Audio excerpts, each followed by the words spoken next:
तो देखो प्रश्न नंबर 49 कह रहा है 2 घन मीटर दूध को 625 मिलीलीटर वाली कितनी बोतलें भरी जा सकती है। तो हम बता दें कि जब भी संख्या पूछे, अगर बोतलों की संख्या पूछता है जिसमें कुछ भरना हो, तो आप क्या निकालते हैं, बड़े वस्तु का आयतन बटे छोटे वस्तु का आयतन।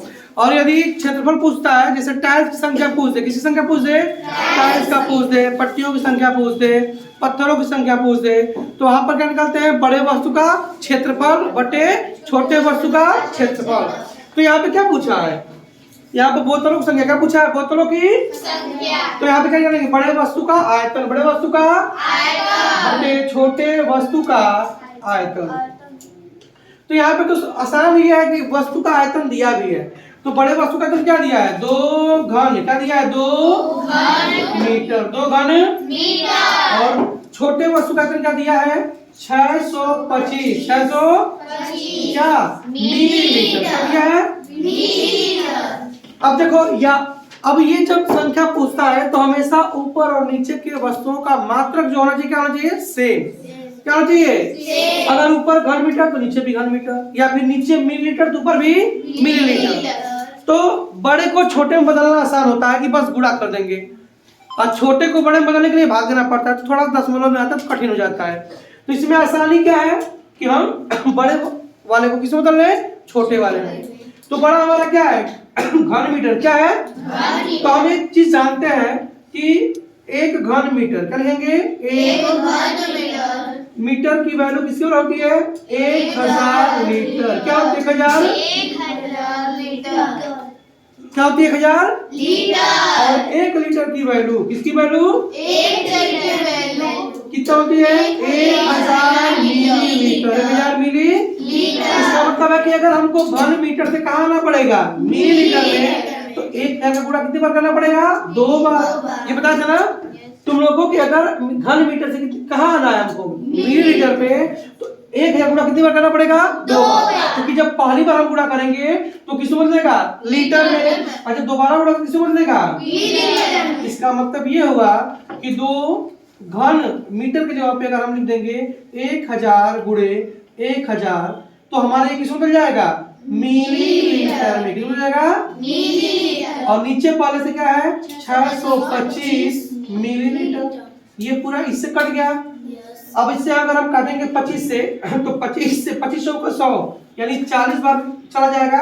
ये 25 25 625, फिर 25 से काटो, 25 से कम 25, और 25 का 100। अब आसान हो गया, गुणा करो, 4 चौका 16, 16 दूना के 32 हो गया, और 2 जीरो है तो 2 जीरो लगा दो। यानी इसका मतलब कि 2 घन मीटर में 625 मिलीलीटर वाली कितनी बोतलें भरी जा सकती हैं, 3200 बोतल। कितनी संख्या, 3200 इकाई। समझ में आ गया सबको, बोलो यस सर। किसी कोई डाउट है, नो सर। यहाँ बस मात्रक को बदलने का खेल है, जो समझ गया कर लेगा। और नेक्स्ट क्वेश्चन कौन सा है बताओ, और कोई किसी क्वेश्चन पूछना, कोई कौन सा, 54 क्या कर रहा है, एक दुकानदार 3 के 2 पेन, 3 रुपए के तथा 10 रुपए के 3 कॉपी के दर से 30 पेन तथा 30 कॉपी खरीद कर 7 पेन, क्या कर रहा है, 7 रुपए के 5 पेन तथा 4 रुपए पर कॉपी की दर से बेचता है, उसे कितने का लाभ या हानि हुआ। ये देखो बस पढ़ने में थोड़ा सा बड़ा लग रहा है, पढ़ने में थोड़ा सा लग रहा है, बड़ा लग रहा है, बाकी तुम इसको अलग अलग करके लगा सकते हो, उसमें थोड़ा सा बड़ा दिया है, आप समझते हैं। ये वाला सबका हो गया ना। तो प्रश्न क्या कह रहा है, एक बार फिर से पढ़ो। जब प्रश्न थोड़ा सा लेंथी हो तो 2 बार 3 बार पढ़ ले जाता है, तो उससे हमारा लगाने में काफी आसानी। कहा कि एक दुकानदार 3 रुपए के 2 पेन, 3 रुपए के 2, इसका मतलब है कि देखो इसका मतलब है, समझो कि 3 रुपए में, कितने रुपए में, 3 रुपए, कितना पेन बेच रहा है, 2 पेन। 3 रुपए कितना पेन बेच रहा है, 2 पेन। इसका अगर अपनी भाषा में समझे तो 2 पेन जब 3 रुपए मिल रहा है, यानी 1 पेन का दाम कितना होगा, 150, बोलो, यानी 1.5 रुपया कर सकते हो। दूसरा कह रहा है कि 10 रुपए के 3 कॉपी, 10 रुपए के 3 कॉपी, यानी 10 रुपए कितनी कॉपी, 3 कॉपी। तो यहाँ पे जैसे एक कॉपी, एक पेन का मूल्य कितना निकला था, 1.5 50 रुपए निकलेगा ना। देखो, और यहाँ 10 से भाग दो कितना आ जाएगा, एक कापी का मूल्य कितना आ जाएगा 0.3 रुपीज। बोलो यस सर। अगर हम देखें, सॉरी यहाँ पे 3 कापी का मूल्य निकालना है ना, तो 3 कापी का मूल्य कितना जाएगा 10/3 रुपए। कितना जाएगा 10/3 रुपए। आगे क्या कह रहा है, कापी के दर से 30 पेन खरीदा। कितना पेन खरीदा, और 30 कापी खरीदा। कितना कापी खरीदा। अब बताओ एक पेन का दाम कितना निकला, इधर सोलो 50 पैसा निकला ना, तो यानी 1.5 रुपए कह सकते हो। तो 30 का पेन का दाम कितना होगा, 30 में दाम निकाल लो, उड़ा कितना कर दोगे 30 निकल सकता है ना, यानी 30 पेन का दाम निकल जाएगा। तो कितना होगा 45 रुपए। 15 के 45 और 0 से 1 कट जाएगा, 45 कितने रुपए आ गया 45 रुपए। सेम इसको निकाल सकते हो, अगर एक कापी का दाम कितना है 10/3 रुपए। ये सबको समझ में आया ना कैसे निकाले हैं। जब भी 1 रुपए का दाम निकालना होता है तो उस पैसे में जितनी कापी लिए रहते हैं उसका भाग दोगे तो हमेशा एक वस्तु का दाम निकल जाएगा। तो एक कापी का दाम 10/3 रुपए हो गया बाबू, तो 30 कापी निकालना है ना, तो 30 से गुणा कर दो। कितनी बार कट गया 10 बार में, कितना हो जाएगा बोलो 100 रुपए होगा कि नहीं हो गया। यानी कुल खरीदने में कितना रुपए लगा दिया, जोड़ दो 145 रुपए क्या हो गया हमारा क्रय। हुआ कि नहीं हुआ। अब कह रहा है आगे कि 7 रुपए के 5 पेन, 7 रुपए के 5 पेन के दर से बेचता है। तो बताओ अगर 7 रुपए में कितने रुपए में बाबू 7 रुपए में 5 पेन क्या करता है बेचता है। तो एक पेन को कितने रुपए में बेचेगा बोलो 7/5 रुपए में ना, कितने बेचेगा 7/5। ये नहीं होगा उसका दाम। तो अगर एक पेन को 7/5 रुपए में बेचेगा और कुल कितना पेन बेचा है 30 रुपए, 30 से गुणा कर दो तो कितना जाएगा 6, 7 छक्के 42 रुपए। कितना जाएगा। देखो ऊपर वाला सारा क्रय मूल्य निकाल रहे हैं, नीचे वाला सब क्या निकल रहा है विक्रय मूल्य। फिर नेक्स्ट कह रहा है कि 4 रुपए पर कापी की दर से बेचता है। कितने रुपए पे 4 रुपए कापी की दर से बेच देता है। इसका मतलब अगर हम देखें यहाँ पे 4 रुपए में कापी लिखा है ना, संख्या नहीं लिखा है, यानी एक कापी 4 रुपए से कितना कापी बेचता है एक कापी बेचता है। तो ये बताओ तो यहाँ पर एक कापी का मूल्य क्या हो जाएगा, एक कापी का मूल्य क्या होगा 4 हो जाएगा। हो जाएगा ना, तो गुणा कर दो। कितनी कापी बेचा होगा 30 कापी, कितना जाएगा 120। अब विक्रय मूल्य जोड़ लो, कितना हो जाएगा 2, 4, 2, 6 और 1 162। अब खुद देख लो कुल कितने, कुल सामान खरीदने में कितना रुपए लगा 145 रुपए। कुल सामान बेचने में कितना कमाया 162। तो लाभ क्या होता है विक्रय माइनस क्रय, घटा लो 162 में से कितना घटाओगे 145। अब तो लाभ हुआ है कि हानि हुआ है, क्योंकि अधिक पाया ना पैसा तो लाभ हुआ। तो घटाओ 17 कितना जाएगा 17 रुपए का क्या हो गया उसे लाभ हो गया। कितने का लाभ हुआ 17 रुपए का लाभ हुआ। थोड़ा सा देखो प्रश्न इतना समझना है सबको, प्रश्न बस बड़ा है, बस हमको समझ के गुणा करना है। समझ क्या करना है गुणा करना है। कैसे 1 रुपए का हमेशा एक वस्तु का सामान निकालो, जितना खरीदो उतना बेचे हो, गुणा कर दो तुम्हारा आ जाएगा। और कोई सवाल, और कोई सवाल पूछना किसी को, कौन सा पूछे हो 55 नंबर। 55 नंबर क्या दिया है इसे सब लोग नोट कर लियो, सब समझ में आ गया ना, इरेज कर दे। 55 नंबर सवाल क्या कहता है, 55 नंबर सवाल ये कहता है, ये आकृति दिया हुआ है, क्या कह रहा है 55 नंबर, ये देखो ये अगर चित्र देखा जाए तो चित्र कौन सा है प्रश्न में सब लोग देखो अपने अपने बुकलेट में देखो, तो प्रश्न पुस्तिका उसमें देखो चित्र देख क्या लग रहा है, चित्र क्या है कौन बताएगा वर्ग है। वो है क्या है वर्ग है। कैसे पता चला वर्ग, क्योंकि दोनों की भुजाएं क्या है समान है। अगर दोनों की भुजाएं क्या है समान है तो वर्ग होगा, क्या होगा वर्ग होगा। अभी बताओ ऐसे 4 हिस्सों में बांट दिया है, 4 हिस्सों में क्या कर दिया है बांट दिया है। सबसे बड़ी बात, और ये पूछा छायांकित भाग का, और इस भाग को क्या कर दिया है छायांकित कर दिया है छायांकित कर दिया है, और इसे क्या पूछ दिया है क्षेत्रफल।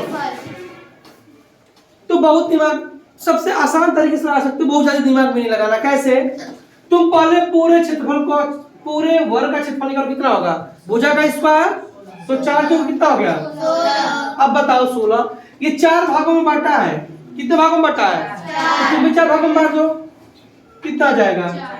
यानी एक भाग का एरिया कितना है? 4 मीटर स्क्वायर। कितना है? 4 मीटर। अब फिर इसने ये आधा कर दिया है, तो 4 का आधा, 2 तो इसका कितना आंसर आ जाएगा? 2 2 मीटर स्क्वायर। कठिन है बताओ। 4 भागों में बांटा तो 4 भाग ये, 4 भाग ये, 4 भाग ये, 4 भाग ये। अब इसका आधा कर दिया है तो 2 भाग ये हो जाएगा, 2 भाग ये हो जाएगा। आगे समझ में? और किसी को डाउट?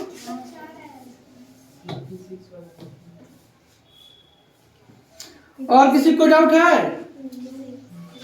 56 कौन सा? 56 कि किसमें 4 आएगा? इसमें आंसर कहाँ 4 आएगा बाबू? गलत होगा, तब आंसर शीट गलत दिया होगा। 56 केवल देखो प्रश्न लिखा हुआ है छायांकित भाग का क्षेत्रफल होगा। क्या पूछा है? तो छायांकित भाग है ना बाबू, खुद देख लो। कुल का एरिया कितना होगा? 16। नहीं समझ में तुम लोगों को? मैं समझा दे रहा हूँ। पूरा एरिया कितना होगा? 16। 16 को 4 भागों में बांटो तो कितना आएगा? 4 4 4। अब ये इतना ही से छायांकित है तो ये आधा इसका आधा कितना हो जाएगा? 2 हो जाएगा। आंसर शीट गलत दिया होगा। और कोई? इस जो 4 लगा है उसका गलत है। और कौन सा? 56। कह रहा कि संख्या x को संख्या y से भाग देने पर भागफल z, भागफल तथा शेषफल 1 प्राप्त होता है, तो निम्न में x का मान होगा। क्या कर रहा है? संख्या x को संख्या y से भाग देने पर, संख्या x को संख्या y से क्या करने पर? भाग देने पर भागफल कितना आता है? z। अच्छा चलो मैं इसको ऐसे करता हूँ, ऐसे बना लो। संख्या x को भाग दे रहे हो, किससे भाग दे रहे हो? y से। तो भागफल क्या आ रहा है? z आ रहा है। आ रहा है z? भागफल कितना आ रहा है? यहाँ पे जो कुछ है, कुछ भी आए कोई बात नहीं, ऐसे कर लो, बॉक्स बना लो, कुछ आएगा। लेकिन शेषफल दिया कितना? 1। तुम लोग ये पढ़े हो ना, भाज्य बराबर भाजक गुणे भागफल धन शेषफल। तो भाज्य बराबर क्या होता है बताओ? भाज्य बराबर भाजक गुणे भागफल। सही ना बाबू? धन क्या होगा? शेषफल। अब बताओ भाज्य क्या है? भाज्य किसे बोलते हैं? जो बीच में होता है n होता है भाज्य। तो भाज्य हमारा क्या हो गया? x हो गया। भाजक जो भाग देता है, भाजक कौन है? y हो गया। भागफल जो यहाँ आता है z। शेषफल क्या होगा? तो हमारा आंसर क्या आ जाएगा? x बराबर y z प्लस 1। पूछा क्या है इसमें? x के मान पूछा है ना, तो x का मान तो यही आ गया, x का मान यही आ गया। x का मान कौन सा ऑप्शन होगा? y into Z. बुक में ऐसे लिख दिया है y, यही वाला लिख दिया है, यही वाला से। तो y इंटू जेड ब्रैकेट में प्लस 1 कर दिया है, तो बी नंबर होगा। और किसी कोई क्वेश्चन? किसी बच्चे को कुछ पूछना है? बोलो। कौन सा बाबू? 7 बोलो। 60 60 पूछना है, ठीक। 60 नंबर तो ये दिया है 30 का 2/15 प्लस 1/5 का मान क्या होगा, ये पूछा है। ठीक है आसान, लेकिन देख लो कोई बात नहीं। ये क्या कर रहा है? 60 नंबर प्रश्न क्या कर रहा है? 30 का ब्रैकेट में 2 क्या दिया है? 15 प्लस 1 क्या दिया है? 5। सबसे पहले ये बात बताओ, ये तो पढ़े हो तुम लोग, बोर्ड मास करने पढ़े हो ना, सिर्फ बदमाश करो कर सकते हो, या फिर हिंदी में भी पढ़े हो, का को पहले काटिए, पढ़े हो ना। तो यहाँ पर का को किससे काटोगे? कुछ तो है नहीं, तो सबसे पहले हम क्या सॉल्व करेंगे? ब्रैकेट को सॉल्व करेंगे, ब्रैकेट को। तो ब्रैकेट को सॉल्व करोगे तो ये हो जाएगा, ठीक है। मल्टीप्लाई लिख दो।